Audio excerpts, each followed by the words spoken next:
Welcome to this week's podcast of Feeling Seen. This week, I have a really exciting guest.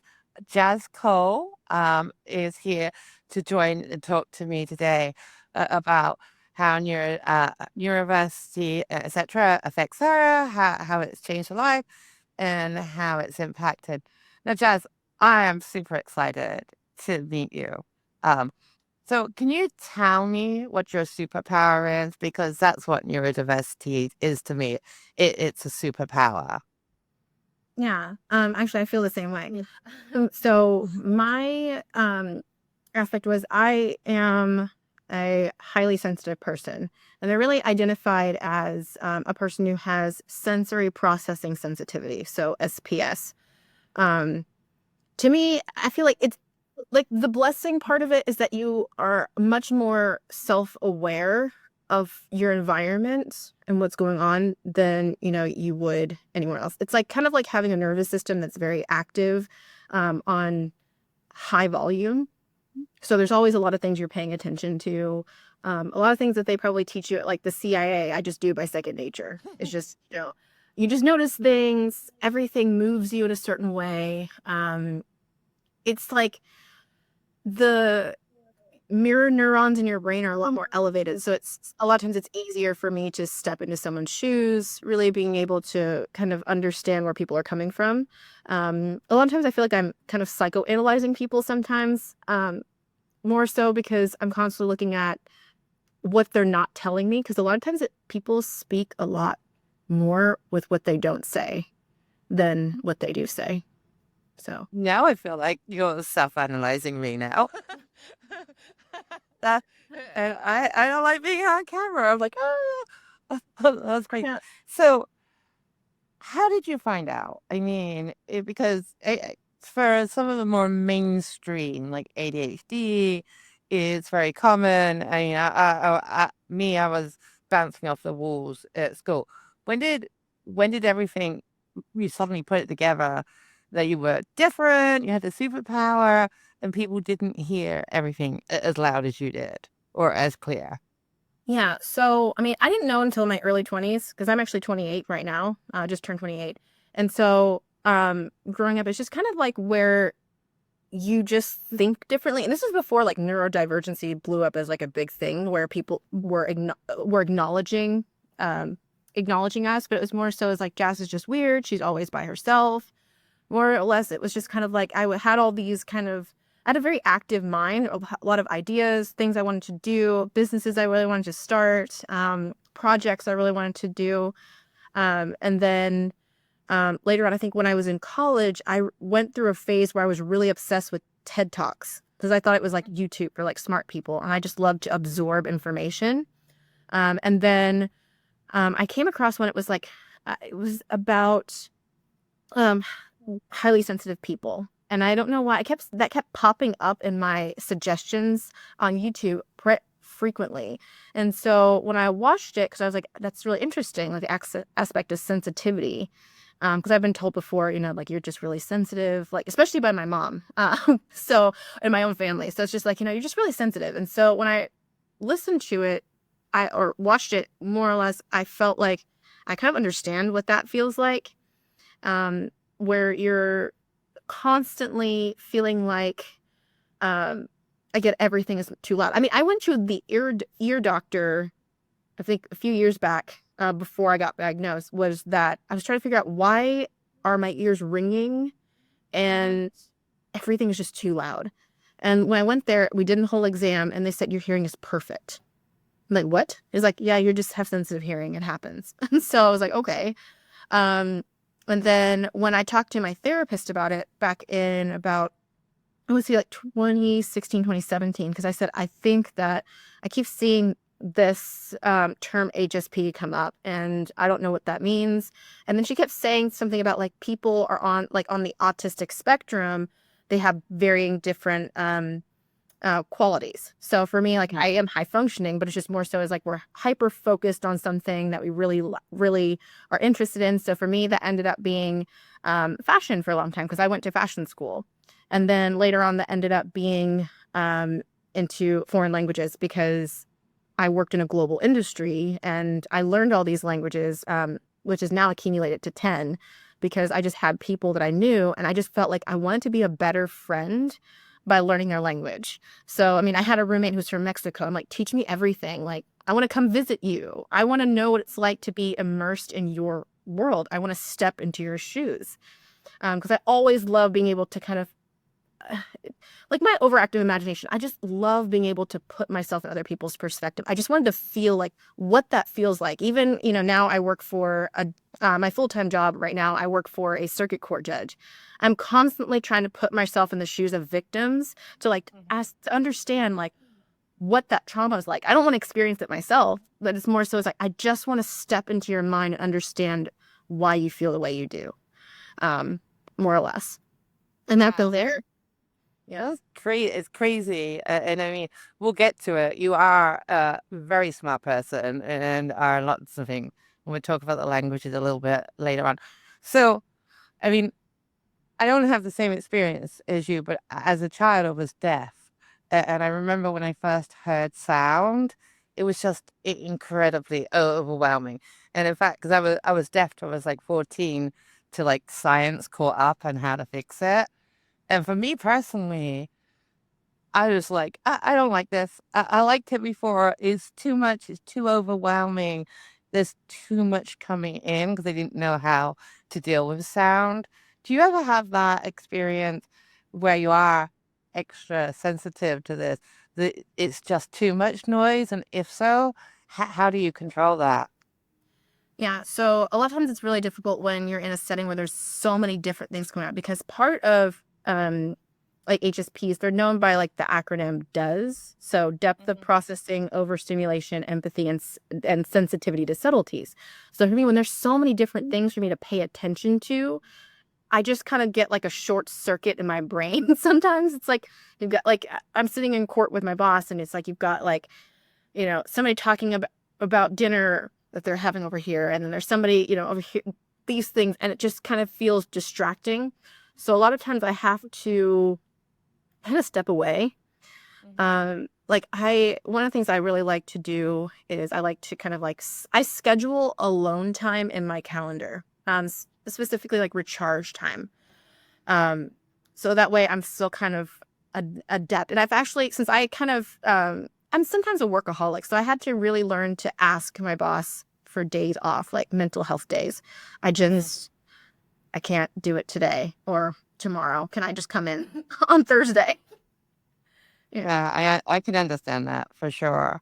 Um, so I mean, similar thing. My husband calls me nosy because quite often I have lots of different conversations that I don't mean to, but yeah, I hear the couple on the table over there arguing, the one over there ordering everything on the side, and it's very hard to filter it out. And I say my husband calls me nosy, which I probably am. But did you ever get any kind of like negative feedback from people when you said that you were sensitive, or did they, I don't know, take it not seriously? Um, I wouldn't say like not too much. I think it mostly shows up in like for example, like my parents love to have their phones on like high volume.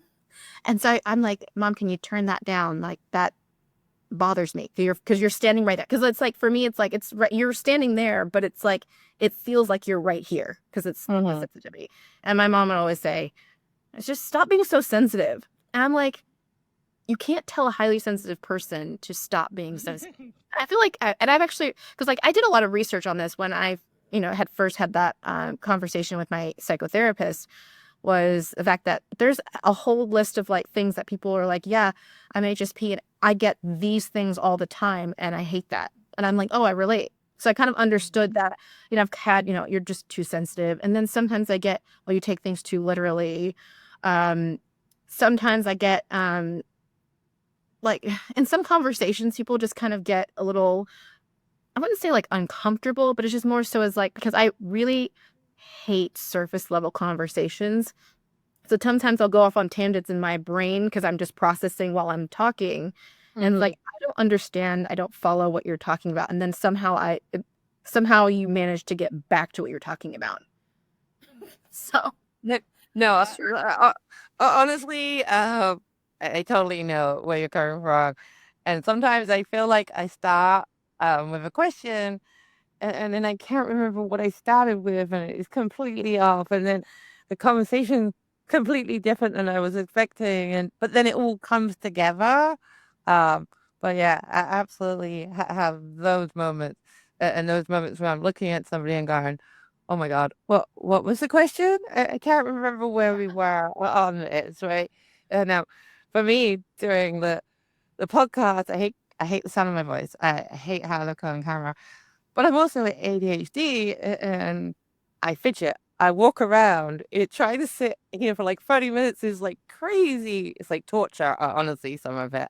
Um, so let's come back to the languages because um, whenever you're researching you or trolling you or finding out about you, I mean, you're an incredibly impressive person.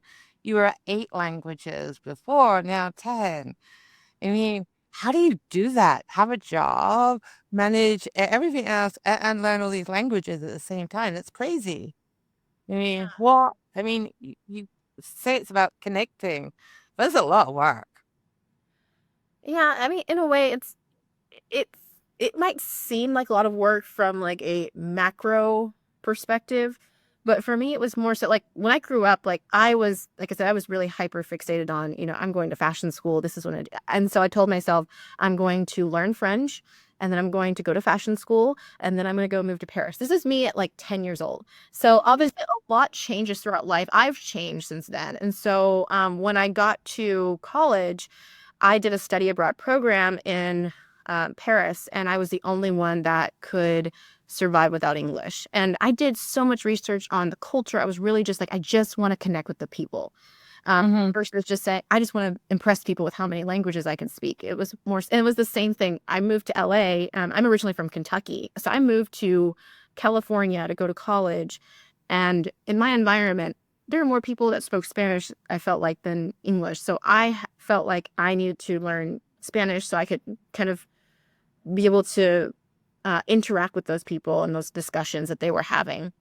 And then simultaneously, I learned German because one of my friends from church, was actually from Germany originally. And I said, well, that's really cool. Like, what part of Germany are you from? And we had this whole discussion. And he said, yeah, I think it's cool that you're learning Spanish, but German's a really difficult language. And I said, well, let me see about that. I want to know why you think this is a difficult language. And little did I know, like 4 years after that, I ended up being an au pair in Germany with Oh, wow. four triplets, my adorable little girls. And later after that, like the year after I graduated college, I was like, well, I had a roommate who was from Italy. I had some Brazilian friends, learned some Dutch, learned a couple of other minority languages out of curiosity, like Catalan and Frisian. And now I'm like trying to go back to learning Arabic because at first I kind of gave up on it, but I was like, no, Jazz, you need to finish it. I mean, you were doing so well. Let's keep it going. Oh, So wow. It's very impressive. And now, how do you learn it? Are you a audio person? Do you read it? How do you learn the languages? yeah, so I typically will look at it from like a structural point. I look at, okay, here's this language. How do I learn to talk about what I want to talk about? Because as now I'm as a French, Spanish, and German, and also an Italian tutor, because I do that privately, is how do I take this and formulate it into a formula? Okay, the sentence structure is usually a subject, a verb, and an object. That's usually how most Latin-based languages start. Okay, how do I fill in the blanks based on what I want to say? And then usually I'll find YouTube channels. A lot of times there's so many resources out there to learn besides Duolingo. If there's YouTube channels that teach you the language in the language, and then they'll have like subtitles in both, whatever your target language is and English. So that way you're still listening, you're training your brain to get used to hearing how it's actually spoken. Like, and when it comes to conjugation, it's all patterns. It's more so as how do I say that, we are doing something? I'm doing something. People typically are always telling stories when they're with friends because I tell people, even, my students who are trying to learn languages just simply for tourist or travel reasons. I'm like, well, you still need to know how to express your opinions. Still need to learn how to express problems. If you go to a hospital, how are you going to tell them like what your issue is? So I'm like, what do you normally talk about? Let's learn that. Because some people, they want to learn every single fruit that exists in the language. I'm like, that's not relevant to you. Mm-hmm. It's more so as people use, like my high school students. A lot of times when they're with their friends, they're telling stories. I'll look at this funny thing that happened to me. Let me tell you about what happened in class. Let's learn that. Yeah. I think it's just because it gives you more of a connection. Like, I have a stake in this language, and it makes it more about communicating and being with people rather than just simply, I'm just learning it just so I get past the class. It's relevant to me personally. Yeah, no, it's incredibly impressive. I don't think I know anybody who speaks more than like two languages. Um, so 10 is insane. I'm from England originally, and French is the standard language that they speak in school. I probably can say hello, goodbye, and I'd like a beer, and that's about it. I mean, which is useful, right? To know how to use a beer. So you mentioned somebody at church, and I know faith is incredibly important to you. If you're comfortable about talking about it, do you think your superpower, your being more sensitive, helps you with your faith? More than anything else. I think it's interesting because faith kind of just enhances that. Because I've also even read, like during my research, was that a lot of times in today's standard, Jesus would actually be considered an HSP. Obviously, I don't want to ever put labels on my Lord and Savior, but it's just more so as that he has very similar qualities because he doesn't deal with people on a surface level. He has very high amount of compassion and empathy. There's like a point where before he raises someone from the dead, he's crying with them. Like, he's empathy crying. I do that all the time. I'm going to heal the multitude, and then I'm going to go to this mountains and rest and recharge. And then you guys get on the boat right before he walks on water. So it's like, just shows you that rest and recharge is just as important for one of the most perfect human beings to ever walk the earth, as well as a human being, just like myself, just in that sense. A lot of times it's really because my focus is more so on relationship. I really do not like the word religious. I've had people tell me like, oh, so are you really religious because you go to church all the time? No, I consider myself a disciple. I have an active relationship with God. I'm constantly, because like part of it is that I feel like I'm very highly intuitive. So I'm always constantly looking for ways to find how God's active in my life. I grew up in the church as well, but it was more so as like, I'm here because I'm supposed to be. But then when I got to college, that was when I really started finding God for myself. And again, just that active relationship. And really, like, when I started during the pandemic, when I really decided, well, I lost my job and I had to move back home to Kentucky, and I felt like I was in this dark pit, and I was like, I'm going to go back to read scripture. And it was a completely different lens for me, where I really felt like I understand God's heart. Because a lot of times it's like, when we look at scripture, it's like most people know the stories. They kind of, they've probably gone to Sunday school at some point in their life. But what I understood is that I'm kind of seeing why he does what he does. 'Cause some people are like, oh, if God loved me, he would do this. It's like, well, first of all, when you're looking at an all-powerful human being who sees what's going to happen before you even think about it, it's like sometimes, you don't always get what you want. Sometimes I kind of had to learn to trust that he knows everything. He knows what he's doing. I'm just kind of, in a way, just trying to be intuitive, to just not be, blind, to not see what he's trying to tell me. So, Well, yeah, I mean, I kind of envy you a lot. I being British, or at least my British family, we weren't terribly religious. I mean, we did the Sundays till sale stuff. Um, but no, that was lovely to hear. Actually, incredibly beautiful. How you explained it and how you explained your relationship. No, I really appreciate you sharing that. So you've lived abroad, you studied at uni, you work for a lawyer. Where's next for you? It seems like it's like probably 50 languages. But what do you want to do next? Where do you I read you like you have a mission and a passion. Where do you want to go next? Yeah, so like that year after college, it was kind of like a back burner project then, but it's more serious now. It was I started a nonprofit for international and foreign language education. I just realized I did not like how it was being taught. And even though like I may not have like a, a formal, education in, teaching, but I developed my own methodology. I actually am doing independent research on that. I'm hoping to get it published. My plan was, prior to getting this job with this current courthouse, I actually was planning to go abroad to go get a master's until my boss basically offered me a job out of nowhere. And so I said, well, I'm willing to push it off as, up until about 4 years from now, like until at the time, until I turn 30. But in the meantime, it's a pretty easy job. So a lot of times I use my free time to really be able to work on my research. I really am hoping to be able to do something along the lines of helping teachers as well as schools being able to effectively teach it. Because from my own personal research, I'm seeing that we live in a globalized world, and language and culture really affects business. It affects the economy. It affects, like the fact that we just survived a pandemic that involved all these people around the world trying to figure out, how do we create a vaccine? How do we distribute it?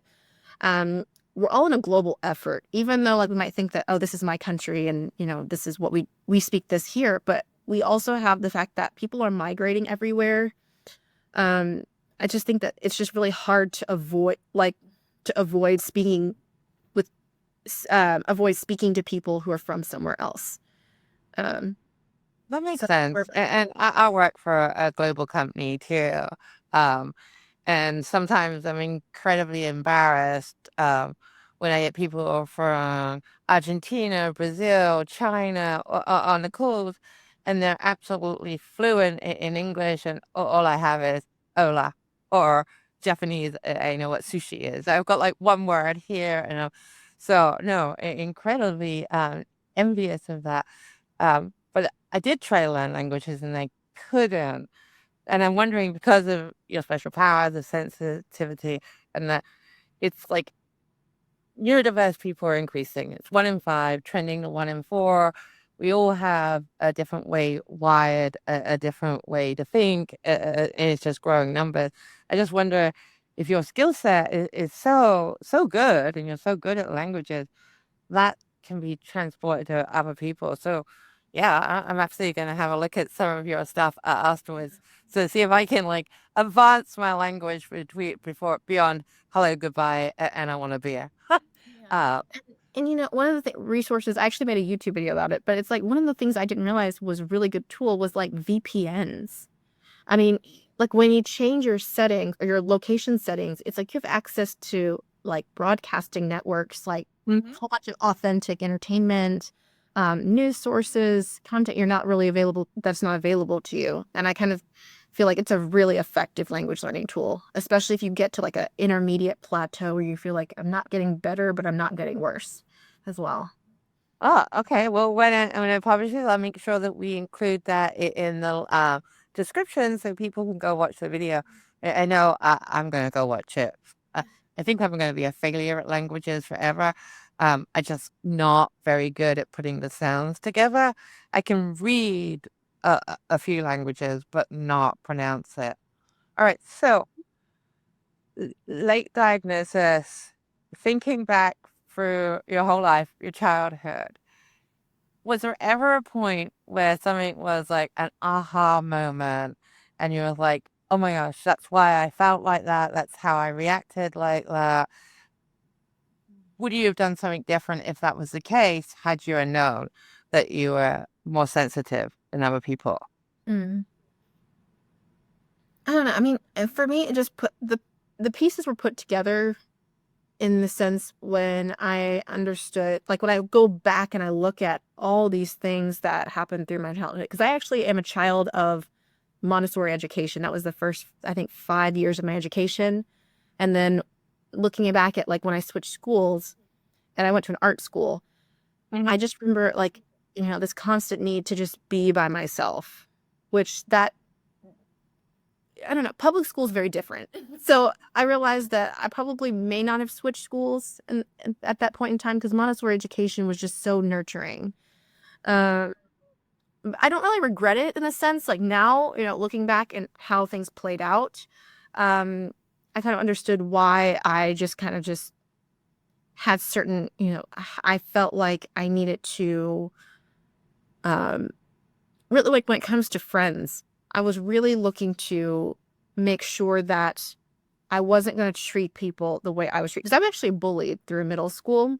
And so that played a really big part of my life because for me, I internalize all of it because I'm such a deep thinker. I'm very like, I process things deeply. I feel things deeply. And so I understood that now I realize I probably would not have taken that too much to heart, knowing that where I'm at right now at this point. But when you're in middle school, you don't know that. You're just kind of like, I was 11. And so I had to go back and tell myself like, hey, by the way, you're autistic. You don't think the way people do. You do things that people think are just not normal, but that's okay because at the end of the day is that we're not meant to be all the same. And when I think about it from a faith perspective is that because for me, when it comes to like my purpose and my calling, God does not call people who are just like everybody else. It usually takes the one who's like always off to the side. And that's the one that is exalted. And I understood that I think around the time that I had that aha moment in my early 20s, I said, well, you know what? I'm going to take it as a spiritual superpower. I love that I'm a HSP. And I would have told myself that at some point earlier on. Yeah. That again was incredibly beautiful. I'm a late diagnosis, like super late. I'm in my 50s and I found out in my 50s. And for me, there was a fear of telling people, whether it was going to be judged or it was, I mean, neurodiversity, ADHD, none of that existed when I was a kid. You were either quiet, nerdy, or badly behaved. And I know you're incredibly um, busy lady. I mean, with all this stuff going on. So I will let you go after this question. But were you ever scared of coming out and telling people that you're neurodiverse? I mean, you're very passionate about religion too. And I know I'm always told stay away from religion and politics as conversation. Uh, and probably neurodiversity or medical stuff, but you're embracing two of those things.